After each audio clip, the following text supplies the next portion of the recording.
All right, welcome back down to the Chiefs Pit. We got Timmy Petty, Mark Petty, and Richie Petty. Special guest in the house, we got Mike Bean. Mike was here in the early 80s. Yep. Part of some big wins with Richard Petty and Bill Elliott and places, but he got his start in Winston Cup racing, if I'm wrong, correct me. But right here with Kyle Petty being crew chief, right? The neat tie-in here is Timmy was registered as the car owner during them times, and Mike was the crew chief. So we reunited the crew chief and the car owner for the 42 Petty Enterprises. I guess it was a Chevrolet to start with, wasn't it? Or Pontiac? It was a Buick. Buick, excuse me, Buick. Yeah. All right, so I'm going to turn it over to Timmy because they know more about this than I do. Well, it was all just a blur to me. But, yeah. So much back then. Yeah. Yeah, and we were just, God, Mike's a little older than I am. I don't want to tell our age, but yeah. He was, we were just kids, and it was the big joke because all this just happened, the two-car deal. You know, late 70s, early 80s, it was rolling around. And I think they were just playing it by ear, don't you? Oh, I know they were. Yeah. I mean, and I don't mean, but yeah, go ahead. What people don't realize when we went to the small car, or where they went to the small car, everybody just had one car. And what's kind of ironic, Richard and them, they won Daytona, and then like the next week he almost won Richmond with the same car, and the clutch come out of it. Something happened to the slave cylinder. Remember we had a lot of trouble with them slave cylinders back then. Yep, and it was. We didn't. I just saw a picture the other week, and I didn't realize. But we went to Nashville. Yeah. And Kyle had tore up the car. Anyway, we had Richard's second car that's painted the same. Right. And we pitted them, and like we were a bunch of kids anyway. Mm-hmm. And we were called the V team. Yeah. Oh yeah. I remember that. Kyle and I, we always laughed that we had Timmy Coxey helped us. Yeah. Brad Hall was there, and me. And other than that, and then Richard and them, they had 15 people pushing his car. Yeah. And it was just us. Yeah. It was just us, and it's like, okay, well, it is what it is. Oh, so. my God. And wasn't the Limeberry brothers? Mark came. Yeah, well, one of them was. Yeah, Lewis. You said Brad Hall already. Yeah, who helped drive the truck. Yep. And didn't we at well, first? As Mike's saying, though, it was just a few of you to start out with. But 83 when you got the 7-Eleven deal, and it was started adding folks. Saunders, and we had one hauler that hauled both the cars, right? Because remember how that old death trap thing? That came in 83. Okay. Because 82, you had the ice cream truck for Kyle, and then Richard had the old. But the 7-Eleven deal was a huge deal because it financed a lot. It probably made it less of a burden in 83 than it was in 82. As far as financially, right? Yeah. Now I remember the 83 125s. Richard and Kyle both, they run really good. Yep. Richard was in the first one, or Kyle was in the first one. Richard's in the second one. And I can remember there's a interview after the 125, and you and Daddy sitting there with Kyle, and the smiles on y'all's faces said it all. But Daddy was tickled to death, and you and Kyle was tickled to death. And actually run good in the 500, but then had some engine trouble. Well, the oil aerated in them races. Remember that they forgot to put an additive in the oil? Yeah. And that was the year they brought Terry Elledge on board, right? Yeah. Probably. Because Daddy had had surgery. Terry was there. And Terry had come on board that year. Yeah, because it said it was in. Yeah. There's so much ground. Surgery next week. You don't even think about it anymore. Wow. Oh, yeah. Funny story that winter. So we went to Daytona to test, right?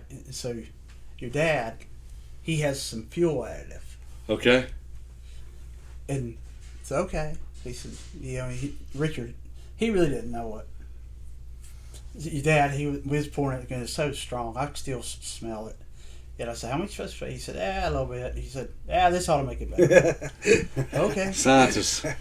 Richard, he pulled out of the garage, went, he come by, and just, when I got up on top of the hauler, and all of a sudden I could just see flames, right? I went, oh God.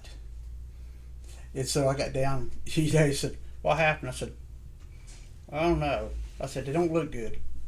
He said, Richard, they got him in the garage there, and think about, because when Richard, most of the time he go to it, you always put the number on the car, right? Mm-hmm.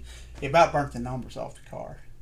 And me and Chief was sitting there, and Chief said, think we put too much. I said, what the hell you mean we?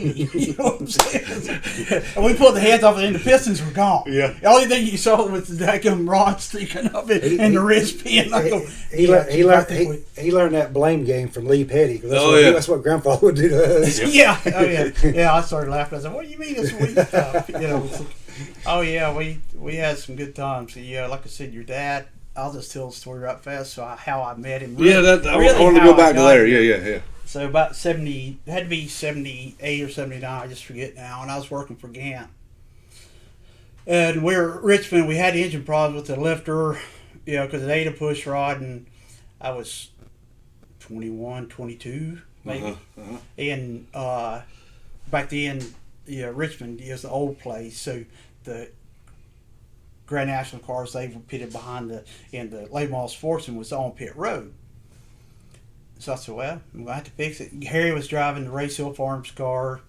So here I was, and Brad Hall, he is a truck driver, but he had stuff to do. And so, I just started tearing the motor apart. Didn't really know what I was doing. I was going to figure it out. And then your dad come walking by, and he walked past me, and he come back, and he said, how old are you? And I told him my age, and he said, you need some help? I said, oh yeah, I can flat use some help.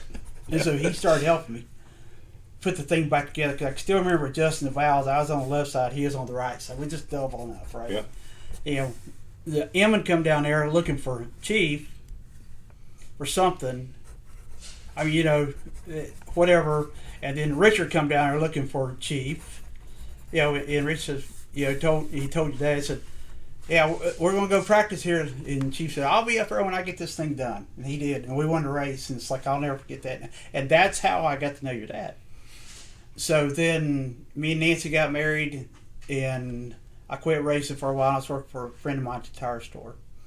And Danny came up there and said, hey, it's a phone call for you. I said, okay. We got the phone. He said, hey, this is Maurice Petty. And I said, yeah, right. And I hung the phone up. Just went back out to my pit and started doing the front alignment. And then Danny came out and said, hey, I got called back. He's pretty mad. I said, okay. I thought somebody was playing a joke on me. I went in and got the phone.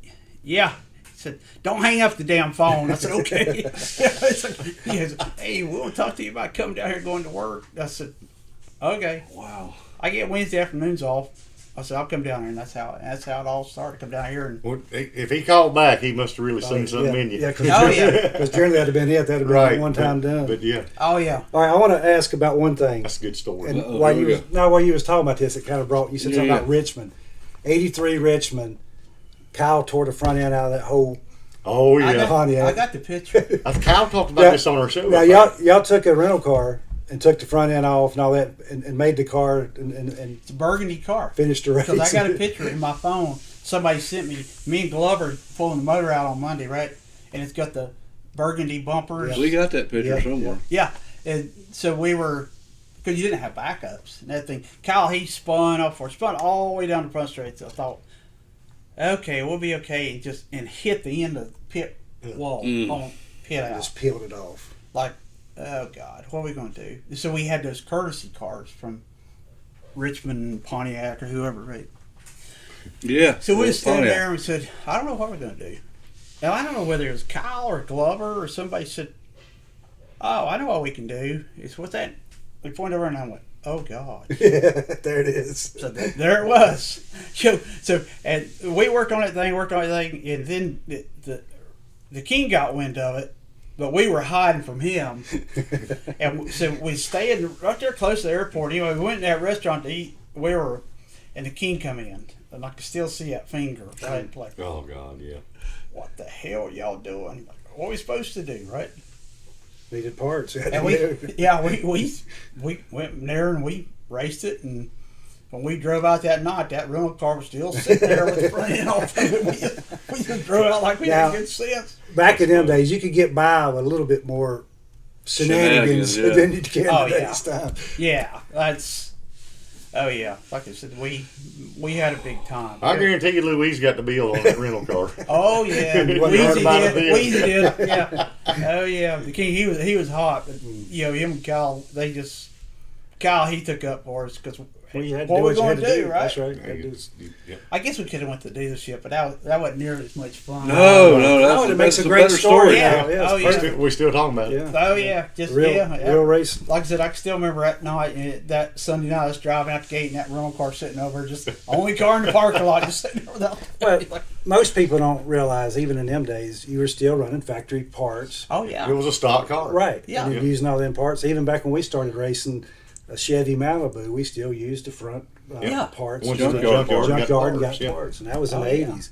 So that was, I guess, until probably about 84, 5s when they come out with the noses and stuff. yeah. The 5-star stuff. Right. Well, Or even on the Cup stuff. Well, the yeah. Cup stuff. I'm talking about the noses for the Thunderbirds and stuff. Right. That's when they were made for racing. About 86, wasn't it? Something like that. I just have to think about it, but we, Because even that Ford that y'all built and then Daddy running 85, it still had the chrome on the front. You know, Yeah. The grill over. the grill, Oh, yeah. the grill, yeah, Yeah. yeah. So it's Yeah. all it was all stock pieces. yeah. And then nowadays, Well, that's it's, what you had to use. yeah, you had, It's dictated. and nowadays you have everything's store bought more or less. So I got another B team story. Yes, sir. And I'm pretty sure Mike was here. It was Dover, and Darrell Waltrip was winning all the races. Yeah, man, I know exactly what And you're going to tell. So we, man, it was We one were of. light. I didn't want to get into all that, but we were really good that day, and Kyle. You don't he think was- Darrell wasn't? Right.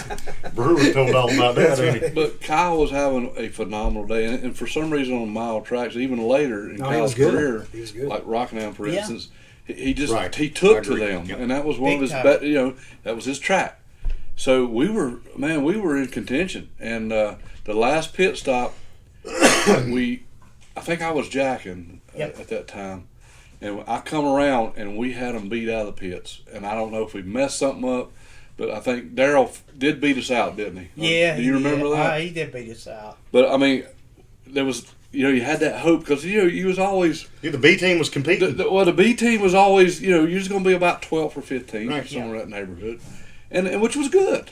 I mean, we thought it was bad, but it was actually really good For a rookie driver. for what we were doing. and rookie workers. Crew chiefs, yeah. Or- And so we thought we was going to win that race, and I'm coming around, I said, we got it. And then we flubbed up something and went on out, but still, where did we finish at? Second, We're not second. and about a Second. car length. I mean, it was. Darrell had to pass him. He was late. Okay, yeah, we did beat him out. Yeah. But yeah, but it's, Darrell had to pass We him. did on beat track. him But like, I you know, think. I we don't were know. light. And I'll just tell the story. We were light, and back then, you had the scale in the middle. You remember? Yes. And they just It was manual. they would take it, and the king walked over, and the king do it. And said, "Oh God, what are you gonna do now?" I don't know. We'll see. They're gonna take our birthday away, so I guess we'll be, And so Beatty was on the scales, and Beatty was talking, and he said, "That's a good job." I said, "Yeah." I said, "Things gonna be light." There wasn't nobody around, right? And Beatty, he turned around, he looked, and he said, "How light?" I said, "Well, I mean, what difference does it make?" It might be Right. or two, That's it's stealing gonna a be candy light. bar or $1 Wait, million. Yeah, You're stealing exactly. What's my number? They rolled that thing up on the scales, and Beatty went, "Okay." No kidding. Oh, you did. Oh yeah, I was choreographed. And talking. So anyway, when I went to work with Junior, we were laughing about that, right? Because he said we were cheating our butts off, so we knew dang well y'all were. That's right. It's like- That's the old age-old story. Yeah. Oh yeah, that was hilarious. But yeah, I remember that now. My God, it was just it was one of the better days of my young. I'm glad you explained the story because was it Kyle that was on the show and they mentioned something about Well, a we light talked car, about it on but the- we didn't get in detail. yeah. And somebody said we want to know more about that one. Oh, Now we yeah. can find out. That's right. There's the rest. That's like, Paul Harvey. The rest of the story. I mean, I may as well just tell the story, like because that's when back when people had run shot in the frame rail. Oh, Yeah, and then we had the Dump it thing on that the would dump parade it. lap. We had that dump it like that screw jack right here, and we started to race at Michigan. And Kyle said, "There she goes," but there goes buckshot going there. Everybody was dumping it, right? It's just ours wasn't fast enough, and they rolled around there and they run one lap and it rained. Yeah. And he come down through where and they parked and shot was running out of the jack. It was running looked out like it was out of the leaking jack water, but it was post, shot. right? And Brad Hall, that poor guy, stood there for about 2 hours with his foot underneath that jack post. The shot it started falling up. We went, oh God. But like you said, everybody was doing it. You remember Jimmy Horton went out to Talladega? Oh yeah.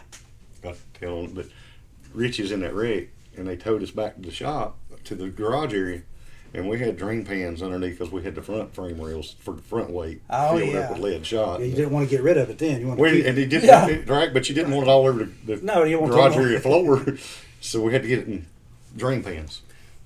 Shield shot. Yep. Yeah. Oh yeah, that's back then though. We just Timmy was part of it. We did. We had that roll of tape that probably weighed 40 pounds. Is that when you got in trouble for? And they finally took it. They figured out what we were doing. We'd take that roll of tape out, and I couldn't. And Daddy said, "You got to act like it don't weigh nothing."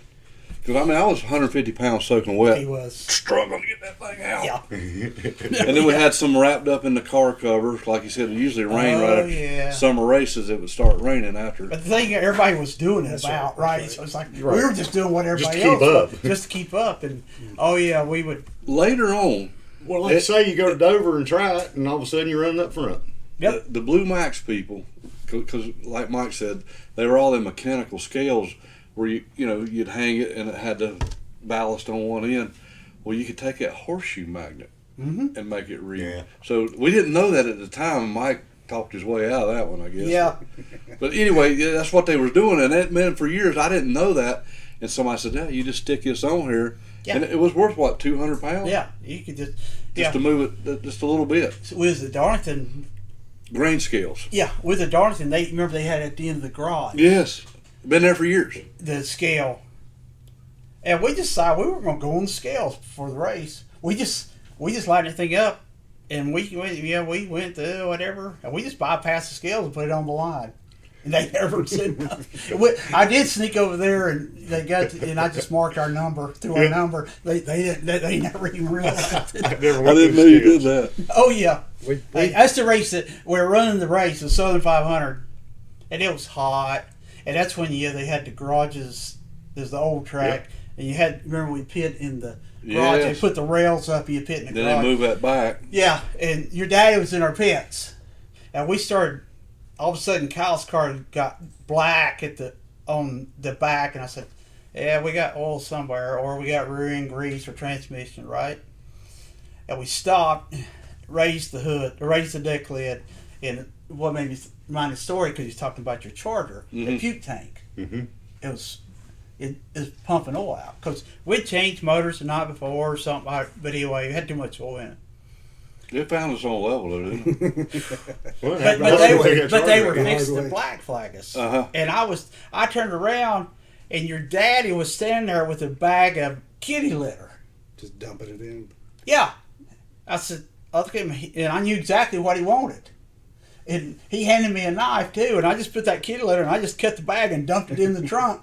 Shut the trunk, and we just finished the race. Got a little wedge. Yeah. Get a little wedge with the soaker. Yeah, exactly. Well, it's fitting on anymore. I can still see your dad standing there with that friggin' Mickey Mouse hat on. Yeah. He had a bag of kitty litter in his hand. I took it. Okay. Well, you got your weight back in there. Oh, yeah.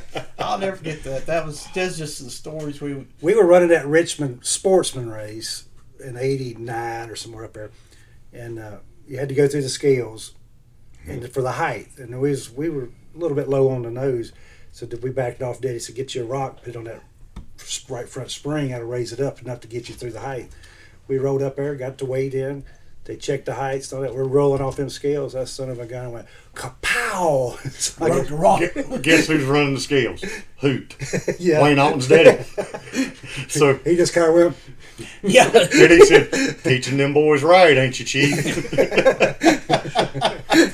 Man, don't love that way nowadays. Great guy. That sounded like a shotgun going off. Yep. Yeah. All right, so we're kind of hung up in space here, but we got to go. So, 19. What year did you leave here at the Petty's? So, 84 in the mid-season. Kyle was going to the Wood Brothers. Okay. Yeah. And it was you and Scott. Your brother. Yeah. And I went to Race Hill just to help Bum Gunner for a little bit, and Ronnie. That's right. And, I was just trying to put it all together. Yeah. And I still remember I would still come over and help you a little bit on engine stuff, you know, just pumping motors if I needed to or whatever. And we were, yeah, so I left in 84. So 82, what I was here and I was tuning both the cars, you know how hot Nashville used to be, right? Mm-hmm. Anyway, and remember we had those Moroso valve covers that had those Corvair, off the Corvair, you remember this long thing so you wouldn't squeeze the, and I still remember it because it was hot. And that's when, you know, the Timmy and Brad and Coxie, they were getting Kyle's car ready, and I was doing the King's motor. I had to do Kyle's motor, check the valve back in. You know, you had to do all that. You know, got ready to get raced. I said, God, I can't even remember if I tightened the valve cover down the right side of the King's car for some reason. You know how stuff gets in your mind. Mm-hmm. I said, we were until Wade. I said, Wade, I don't know if I got that valve cover tight. Of course, Wade had said, well, I guess we'll find out. You know, That's Wade. I said, okay, so it didn't leak. You know what? It's okay. Then we were pitting, of course, back in because, you know, we all pitted side by side. Mm-hmm. Wade came over and said, that ain't our biggest problem. The pins come out of the steering wheel. You know, he had this Schroeder, and King drove that thing. And I Put think pressure Steve on. went and got a bolt or something, and they put a bolt in it that night. Oh no! Oh yeah, I mean, there's so many stories like that. Well, thanks to stuff like that, when I started driving, that was the first thing I'd get in the car. I'd put my steering wheel, and I'd always give it a good shake. Yeah. Because there was that one deal when Richard later on it come off on a test in Rockingham, and he was He was going to grab it and get on to the and corner. he split his hand open, had to get Yeah. stitches. But so I was always in my mind, I had to that's give what it. I tell everybody. Yeah, about you got to pull on the wheel just to make sure, because And then they got to the point now that I guess they are now. They just got them automatic springs on them now. They pop, you know. So that's. But We're- back then, if you didn't have them splines right, boy, it was tough to get that pin it in. was. It had to be 82, I think, because we had this, or it might have been 83. We had some because we had 83, and we went to Rockingham, and I can still remember we ran 480 laps. You know, what the race back in was 490 something, right? Yeah. And Kyle blew it up at the end. Burn a piston. Your dad wasn't down there. So I said, I got to call him because I ain't going to wait till tomorrow. And I called your dad. He said, what happened? I said, I think you burned a piston. Burn a piston? What the hell did you do that for? He gave me crap, right? I mean, How much time did you put in? Exactly. That was too much time. I said, I brought the plugs back to you last night when we drove back and forth, right? Yep. He looked, he said, it's good. And he said, oh, okay. Yeah, that's fine. I'll never forget that. I called him. This is one call I dread making here. I said, yeah. I said, coming from the guy that melted the whole pistons out of a daggum motor. Right. You know. I believe we put too much in it, didn't we? Yeah. I believe it. Yeah. What weed crap here. Now.